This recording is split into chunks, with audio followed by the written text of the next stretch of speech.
Olá, bem-vindos à nossa conversa de hoje. Vamos mergulhar num período fascinante. O Brasil na época dos vice-reis. O foco é o Rio de Janeiro e a nossa lente é uma fonte bem específica. Brasil, coração do mundo, pátria do Evangelho. É interessante porque ela traz uma perspectiva espiritual, mencionando até as falanges de Ismael, que seriam grupos espirituais atuando aqui, segundo o texto. A ideia é explorar como essa fonte retrata o dia a dia, a sociedade e a realidade tão dura da escravidão naquele tempo. Ver o que esse texto nos conta.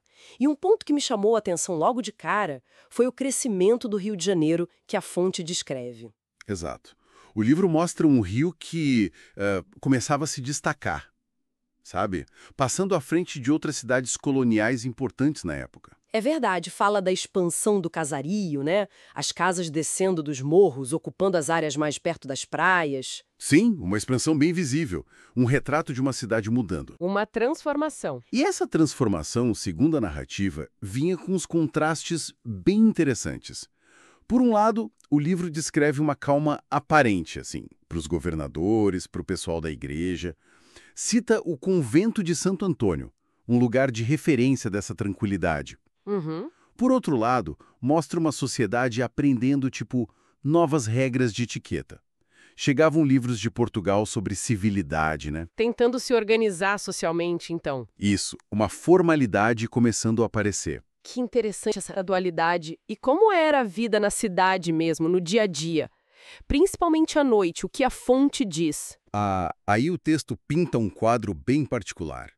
Detalha uma cidade que se recolhia muito cedo. Tinha os oratórios, sim, com velas acesas em alguns pontos, mas depois das 8 da noite, as ruas ficavam, assim, bem vazias. Quase desertas. Praticamente. Um silêncio que o livro até sugere podia esconder os capoeiras, né? O pessoal que praticava capoeira e muitas vezes vivia meio à margem. Entendi.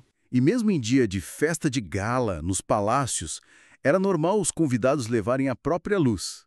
Velas, tochas. Nossa, que diferente. Isso já mostra um lado não tão glamuroso, né? E a questão da higiene. Como a fonte trata isso? Olha, aí o contraste fica gritante. O texto não mede palavras para falar da precariedade. Menciona relatos de estrangeiros que ficavam chocados com a falta de limpeza. É bem direto nisso. Chocados como? O que descreve? Descreve as valas abertas, sabe? E o trabalho dos escravizados que carregavam os dejetos em potes de barro, os tais tigres. Os tigres, que imagem forte. É uma imagem bem crua mesmo, do cotidiano de muita gente ali. E essa dureza toda, claro, deságua na questão da escravidão. A fonte traz relatos bem pesados sobre isso, imagina. Pesadíssimos.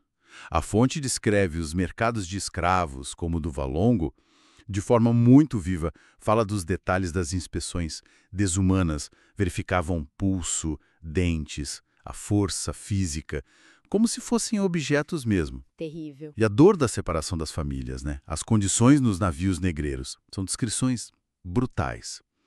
O texto menciona até uma cadeira do bispo em Luanda, que, segundo a fonte, era usada para abençoar os navios antes de partirem. Uma bênção para aquela travessia horrível. Que coisa.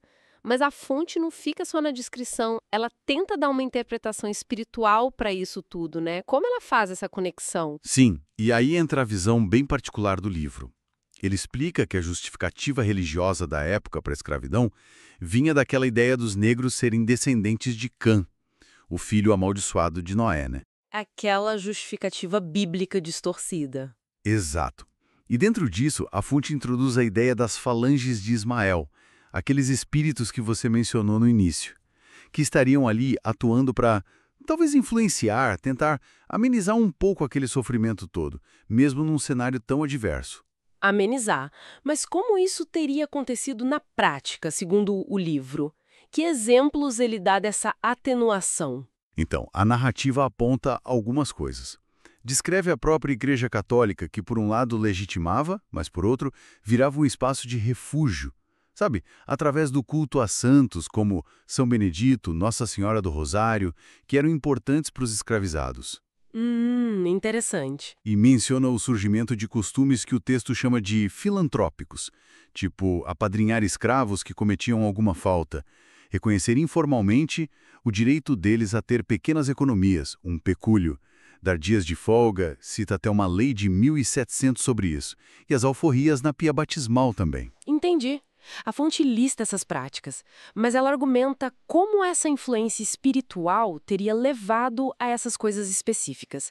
Qual a ligação direta que ela faz? Olha, o texto conecta diretamente. Diz que essa influência espiritual, meio sutil, teria inspirado essas práticas mais brandas, digamos assim, que viraram costume. Fala também da permissão para os negros terem associações próprias, festejos, como as coroações do rei do Congo. Ah, sim, as congadas. Isso.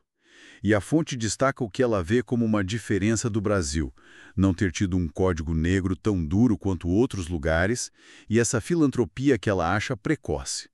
Na visão do livro, tudo isso seria resultado dessa assistência espiritual, preparando o Brasil para ser o que ela chama de oficina da fraternidade no futuro. Certo. Então, para a gente resumir a visão dessa fonte, temos um Rio de Janeiro crescendo, cheio de contrastes, uma aparência e uma realidade bem difícil por baixo. Temos a descrição da brutalidade da escravidão, sem rodeios, e, ao mesmo tempo, uma interpretação espiritual que diz que havia uma intervenção ocorrendo ali para amenizar o sofrimento e criar costumes que seriam únicos do Brasil colonial. É isso? Exatamente essa é a linha da fonte, e isso nos deixa pensando, né? Se a gente seguir a lógica interna do texto, se ele descreve essas atenuações, esses costumes como parte de um plano espiritual maior, acontecendo justamente no meio de tanto sofrimento institucionalizado como era a escravidão, o que essa narrativa específica sugere sobre a relação que ela percebe entre a provação, mesmo a mais extrema, e um propósito espiritual na formação da nação que ela descreve? Fica aí a reflexão.